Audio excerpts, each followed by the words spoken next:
Hello students, कैसे हैं सभी। Welcome back to pass with school online tutorials. In the previous lecture हम लोगों ने कुछ इंटेक्स क्वेश्चंस के बारे में डिस्कशन किया था। आज हम उसी चैप्टर के टेक्स्ट बुक क्वेश्चंस करेंगे, बैक एक्सरसाइज आपकी। ठीक है, आप सभी क्या करेंगे, सबसे पहले अपनी बुक को अपने सामने रखेंगे और बैक एक्सरसाइज जो है आपकी उसको ओपन कर लेंगे। वन बाय वन क्वेश्चन हम यहाँ डिस्कस करेंगे। मैं यहाँ सिर्फ और सिर्फ वैल्यूज लिखूंगा और क्वेश्चन की स्टेटमेंट आपको समझाऊंगा। आपका काम है कि उस छोटे से गैप में उन क्वेश्चन को समझना, रीड करना, सॉरी समझाने का मेरा है। Okay, the first question is how does the force of gravitation between two objects changes when the distance between them is reduced to half. अगर मैं किसी दो ऑब्जेक्ट के बीच में जो डिस्टेंस है r उसको हाफ कर दूं, सो फोर्स ऑफ ग्रेविटेशन में क्या फर्क पड़ेगा। देखिए, फोर्स ऑफ ग्रेविटेशन वो डिपेंड करता है किस पे, आपका radius distance between the two objects. कैसे? It is inversely proportional to the distance square of distance between the two objects. क्या फॉर्मूला होता है आपके पास, Fg(m1 m2 by r square। This is the formula for gravitational force. अब आप क्या करेंगे, यहां पर r की वैल्यू r/2 कर देंगे इसको।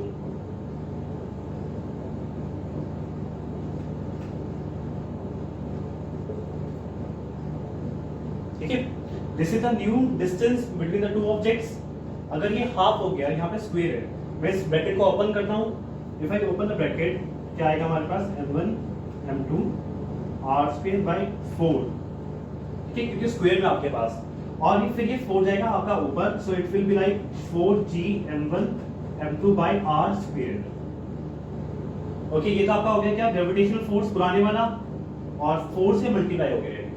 दैट मींस अगर आप अपने डिस्टेंस को हाफ कर देते हो तो इनके बीच में जो फोर्स ऑफ ग्रेविटेशन है वो आ जाएगा आपका 4 times. So this was the first question of exercise in the gravitation chapter in NCERT book. Now next question, write the formula to find the magnitude of gravitation, sorry मैं question पढ़ रहा हूं। Second question, gravitational force acts on all objects in proportion to their masses. When then a heavy object does not fall faster than a light object. Okay, इसमें आपसे question में पूछा जा रहा है कि why then a heavy object does not fall faster than a light object। कि आपका जो फोर्स ऑफ ग्रेविटेशन, आपका ग्रेविटेशनल फोर्स, वो सब मासेस पे डिपेंड करता है, राइट? ठीक है, पर फिर एक हैवी ऑब्जेक्ट जो है वो आपका फास्ट नहीं गिरता as compare to lighter object. देखिए, ये जो सिचुएशन आपको बताई गई है, ये अज्यूम किया गया है कि ये फ्री फॉल का केस है, ना कि नॉर्मल सिचुएशन। ये नॉर्मल सिचुएशन जैसे अर्थ पे भी होता है, आपके पास यहाँ पर एयर एटमॉस्फेयर है, तो यहाँ पे एक हैवी ऑब्जेक्ट पहले ही गिरता है। आप कंफ्यूज मत होना। क्वेश्चन में अभी जो डिस्कशन किया गया था वो किसके बारे में डिस्कशन किया गया है, फ्री फॉल के केस में डिस्कशन किया गया है। In the case of free fall हम लोगों ने देखा था कि जो हमारी एक्सेलरेशन ड्यू टू ग्रेविटी होती है, कि g जो होता है आपका, उसका फॉर्मूला क्या आता है आपके पास, Gm/r²। यहां पर m क्या है, mass of the planet, r is the radius of that planet. अगर मैं राइट नाउ अर्थ पे हूं, so m belongs to the mass of earth and r belongs to the radius of earth. So acceleration due to gravity on earth depends only on mass of earth and this radius of earth, not the mass of the object। Object के मास पे depend नहीं करती है। अगर object के मास पे depend नहीं करती, सो कोई फर्क नहीं पड़ता कि ऑब्जेक्ट हैवी है, हल्का है, कोई फर्क नहीं पड़ता। चाहे वो बड़ा हो, छोटा हो, उसकी शेप कैसी है, साइज कैसा है, मास कैसा है, डज नॉट मैटर। दोनों के दोनों ऑब्जेक्ट, चाहे वो लाइट हो चाहे हैवी हो, वो दोनों सेम सेम एक्सेलरेशन से नीचे जाते हैं, and that acceleration is acceleration due to gravity. Okay students, but remember the point कि this is the case of free fall only, not the normal force. Okay, now see the next question, third question, what is the magnitude of gravitational force between the earth and a 1 kg object on its surface। Okay, आपको क्या करना है, gravitational force find करना है अर्थ और किसी object के बीच में जिसका मास है कितना, जस्ट 1 kg। सो आपको ये वाला फॉर्मूला अप्लाई करना है, F is equals to G capital M small m by r square. What does capital M belongs here? Capital M belongs to the mass of earth, small m belongs to the mass of the object, and r belongs to the radius of earth. जिसकी values आपको given है, let me right the values, सभी की values लिख लीजिए एक बार आपके पास। Okay, G की वैल्यू क्या होती है, सभी को पता होगा ये सब वैल्यूज, ये सारी वैल्यूज एक बार आप लिख लेंगे। वैल्यूज लिखने के बाद फिर आपका मेन क्वेश्चन स्टार्ट होता है। G की वैल्यू कितनी आपके पास 6.67 into 10 to the power -11 newton metre square पर kg square. Small m is equal to 1 kg, capital M okay, mass of earth कितना है, mass of earth 6 into 10 to the power 24 kg। ये मुझे पूछा कि सर कैसे आए हैं, बस है तो है, बस साइंटिस्ट से निकाला है और जो निकाल लिया ठीक है, मैं भी यूज कर रहा हूँ। जब आप थोड़े बड़े हो जाओगे आपको निकालने का प्रोसेस पता चल जाएगा, बट अभी तो नहीं। ओके, रेडियस कितनी होती है अर्थ की, the radius of earth is 6.4 into 10 to the power 6 metre, 6.4 into 10 to the power 6 metre. So now इन सभी वैल्यूज का फॉर्मूला पुट कर दीजिए। F is equals to G 6.67 into 10 to the power -11 multiplied by mass of earth, that is 6 into 10 to the power 24 divided by 6.4 into 10 to the power 6 square।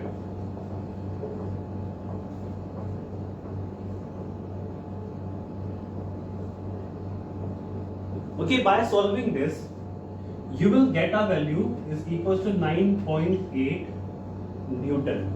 आप इसे जब solve करेंगे तो आपके पास क्या वैल्यू आएगी, अप्रोक्सीमेटली 9.8 न्यूटन आएगी।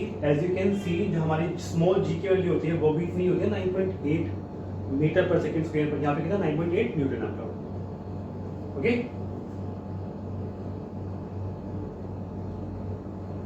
Okay now fourth question देखिए। The Earth and the Moon are attracted to each other by gravitational force। Earth और Moon एक दूसरे को अट्रैक्ट करते हैं। Does the Earth attract the Moon with a force that is greater or smaller the same as the force with which the Moon attracts the Earth? Okay, Earth और Moon एक दूसरे को attract कर रहे हैं। अब Earth जो Moon पे फोर्स अप्लाई कर रही है वो ज्यादा है Moon से या कम है, मतलब कि Moon Earth पे अप्लाई कर रही है और Earth Moon पे, तो किसका फोर्स ज्यादा है, मून का या फिर अर्थ का? गेस कीजिए, आपके पास 3 सेकंड्स है। 1 2 3। The answer is equal forces.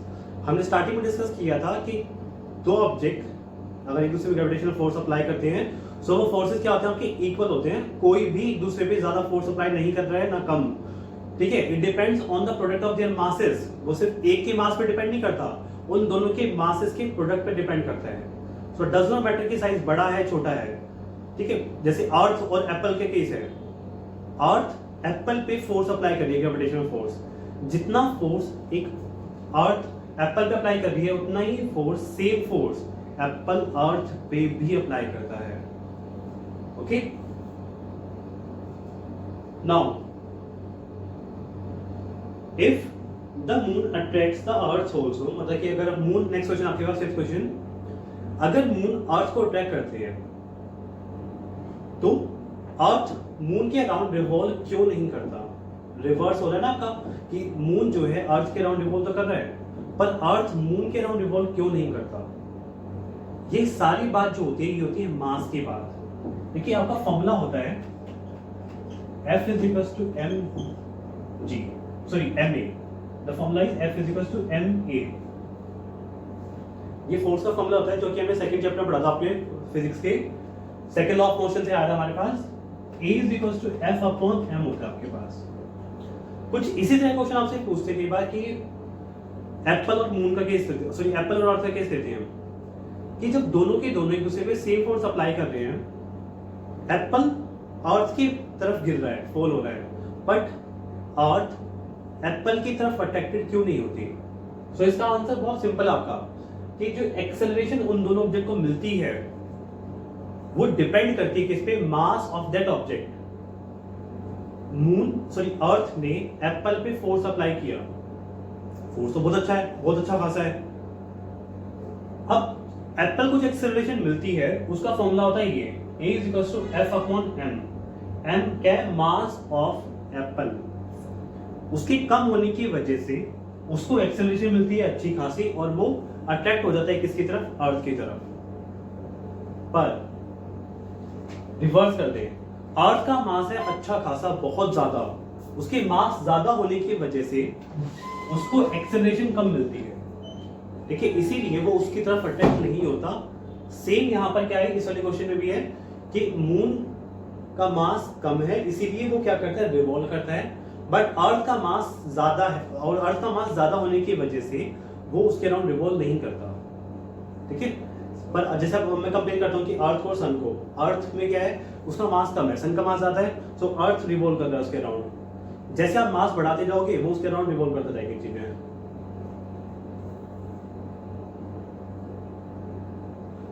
Next question, I am erasing this thing.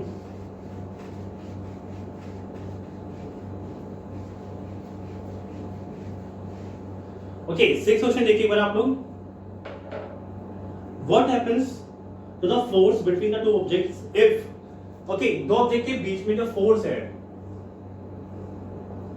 इसका मास है m1, इसका मास है m2, डिस्टेंस उनके बीच में r है। ओके, फर्स्ट केस, क्या उनके बीच में जो फोर्स है, gravitational force, this is equal to F is equal to G m1 m2 divided by r square. The mass of one object is doubled. अगर मैं दोनों में से किसी एक के मास को डबल कर दूंगा तो क्या होगा, सपोज मैंने इसके मास को डबल कर दिया, सो जो न्यू फोर्स ऑफ ग्रेविटेशन आएगा मेरे पास, उसका क्या होगा कि 2G m1 m2 by r square F dash, या फिर F डैश का मतलब क्या है, न्यू फोर्स ऑफ ग्रेविटेशन, वो प्रीवियस के डबल हो जाएगा। ओके स्टूडेंट्स, अगर आप मास को डबल कर देते हैं किसी भी एक ऑब्जेक्ट की, सो फोर्स भी डबल हो जाएगा। Next, the distance between the object is doubled and tripled. Okay, object जो है इनकी, इन दोनों के बीच में डिस्टेंस है, उनको डबल करना है और ट्रिपल करना है। पहले डबल कीजिए फिर ट्रिपल करते हैं। सेम फॉर्मूला, F डैश जो आएगा आपके पास 2G m1 m2 divided by double of distance, that means 2r square। Sorry यहाँ पे 2 लिख दिया मैंने।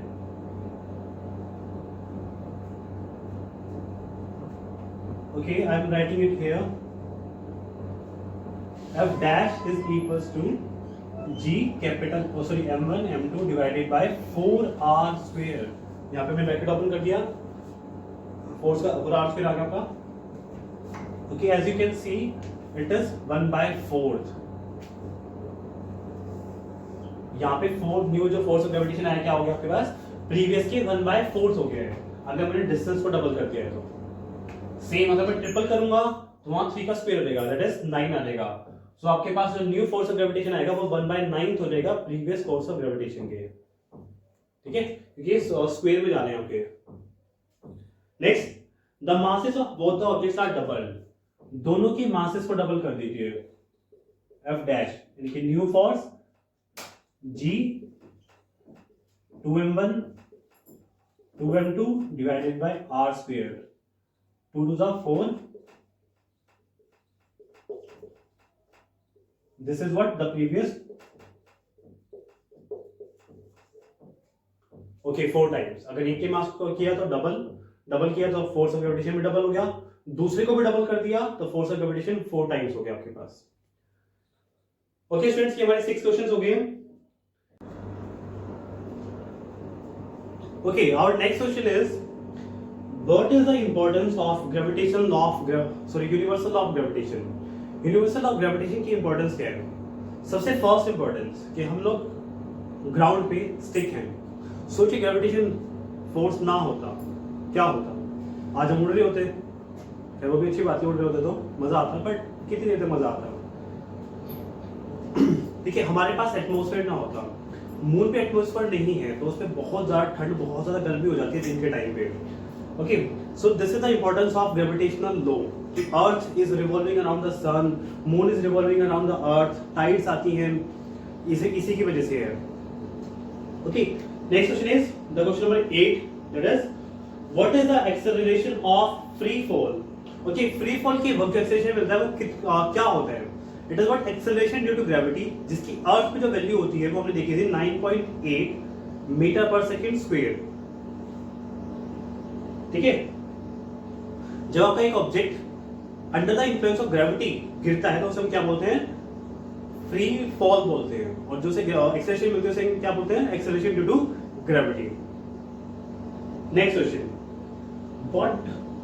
what do we call the gravitational force between the earth and an object?